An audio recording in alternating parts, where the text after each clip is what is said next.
Signs, hello, kamusta kayo? Etong reading na ito, alamin natin ano ba itong mga posibleng paparating sa inyo. Ito ay timeless reading, hindi ko ito lalagay ng specific na petsa. Kumbaga kung kailan nyo ito mapanood, makita, matsyempuhan, water signs. Thank you so much sa lahat ng nag-subscribe sa ating YouTube channel dahil na-reach na po natin yung 37k subscribers. Maraming salamat sa patuloy na pagsuporta, pagsubaybay. At kung bago po kayo at gusto nyo ring mag-subscribe, maging updated sa aking YouTube, don't forget to subscribe, like and follow na rin po yung ating Facebook page. And regarding personal reading services, mangyaring mag-PM lamang kayo, mag-direct message kayo sa aking FB page. Tingnan na natin, ano ba itong mga posibleng paparating sa inyo. News. Wow. Sana good news. Yan. Balita. Impormasyon. O kung ano man itong paparating na to na may mensahe. No? Para sa inyo, water sign. Sana maganda yan. O, beware of great pride. Okay? So, ito mga paparating. Pwedeng wala pa ito dito ngayon sa current situation nyo. Paparating pa lamang. O. May makakasagupa ka dito or may encounter kang person na may matinding pride. Ayan yun. Isa sa paparating sa iyo.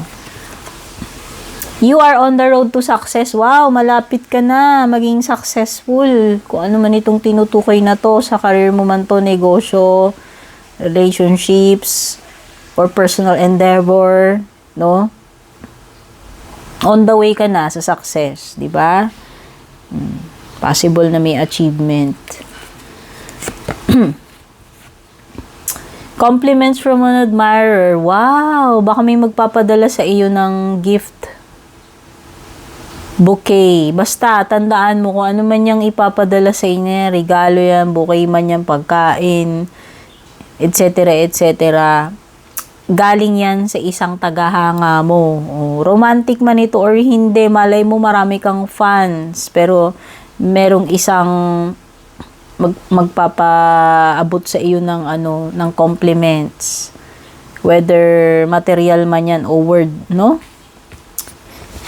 Malay niyo iba may mga kayo, may mga nagkaka-crush sa inyo diyan. Period of prosperity. Ang ganda naman po parating sa inyo kasi kasaganaan pag enough na mga pangangailangan. Ayan Mukhang hindi kayo magugutom, hindi kayo kakapusin. Maganda yung ninyo Maganda yung energies ninyo. Hoy, may mare-receive ka talaga. Diamond daw, bongga. Yung magre-regalo sa'yo, baka naman sobrang yaman yan. Iregaluhan ka ng diamond ring o jewelry, lalaki ka man or babae. Kung hindi ito diamond, anything na precious yung matatanggap mo. No, whether ikaw, sabi kasi dito giving or receiving. So, pwede ikaw maka-receive. Pwedeng ikaw din naman yung magbibigay, magre-regalo. Hindi naman necessarily diamond. Pwedeng ibang bagay. Protected from negative forces beyond your control. So, kung may mga negative forces man dyan, mga negative energies surrounding you, mukhang mapoprotektahan ka naman ng iyong mga angels. Hindi ka naman, kumbaga protektado ka, guarded ka. Hindi ka basta-basta mapapahamak or what. Unsettled times, need to plan ahead. Nako, ito yung isa sa pinakapangit na paparating. Ito yung mga time na walang kasiguraduhan, kaya maganda magplano ka na ngayon pa lang. Diba, paparating pa lamang ito, at least na-alert ka. No, hindi ka maghirap sa panahon na yan or ewan ko, maghirap in terms of money or kung ano man. Makakapaghanda ka, no? Sorrow or ito baka ito. Sorrow or loss, sorrow over a loss. Mawawalan kung ano man ito. I hope hindi naman yung iniisip ko, based dito sa picture. Sana hindi naman yon, pero basta may loss na paparating sa iyo. And may sorrow, may kalungkutan dahil dito sa pagkawala na yan, kung ano man yung mawawala dyan. Okay? Tignan natin, water signs, ano ba yung mga posible pang messages or paparating sa iyo. Closing messages, advice. Additional. In harmony with the season. Wow! Mukhang pumapabor nga sa iyo, mukhang in harmony ka. Kasi ang ganda eh. Nakita ko yung abundance, success, protected, admirer, news. Although may sorrow at saka loss dito. Pero mukhang in harmony ngayon yung mga bagay-bagay sa buhay mo. Ano? In balance, in harmony, at peace. Or all is going well. No? Light and shadow.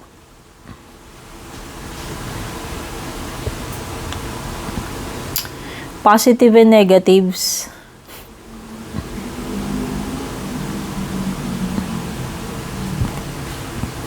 Etong light and shadow, ito yung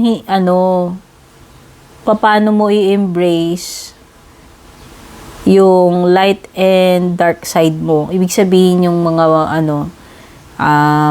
magagandang katangian tsaka yung mga hindi kagandahang katangian. O, di ba?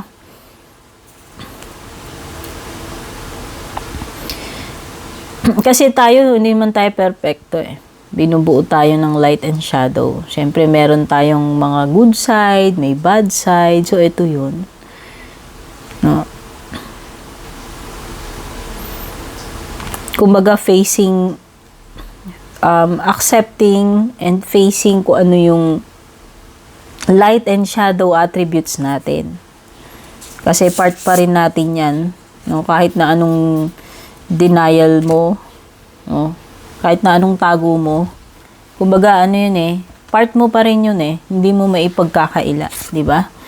Be aware of projection. Lumitaw na to kanina, hindi ko maalala anong element signs, no?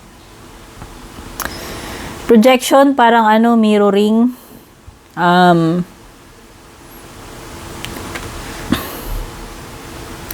Whether ikaw ito, na pinoproject mo yung sarili mo or yung iba, as long as itong pinoproject mo ay katotohanan about yourself or sa ibang tao, okay lang, no? Ang mahirap kasi dito yung pinoproject mo yung excuse me. Mahirap kasi dito yung pinoproject mo yung hindi naman totoo, like nagpe-pretend, nagpapa-impress, yun yung mga ganun, or nagsisinungaling na ikaw ay hindi ganito pero ang totoo ikaw ganun. Halimbawa, pinoproject mo na ikaw ay mayaman pero ang totoo wala ka naman datong, or pinoproject mo na may nalalaman ka dun sa bagay na yun, pero ang totoo, wala ka naman talagang ka-idea. Alam mo, depende. Depende kasi kung ano yung pinoproject mo eh. Or, pinoproject mo na happy ka, pero hindi ka naman talaga happy. Mga ganun. So, as long as hindi mo fini-fake yung sarili mo, hindi mo dinidelude yung sarili mo, pati yung ibang tao, okay lang yan. Projection. At as long as hindi nakaka-influence ng masama sa kapwa mo yung pinoproject mo. You can move mountains. Kung ano yung kaharapin mo, may mga paparating sa iyong challenges, mga bundok-bundok man yan. No? Magagawan mo ng paraan yan. Kakayanin mo yan. Meron kang power na baguhin yung sitwasyon to your advantage. Ito yun. Water signs. So, you are powerful enough kaysa dun sa inaakala mo. So, ayan. Sana nagustuhan nyo itong water signs. Itong mga nakuha natin, mga posibleng paparating sa inyo. Don't forget to like and share. Take care at God bless sa inyo.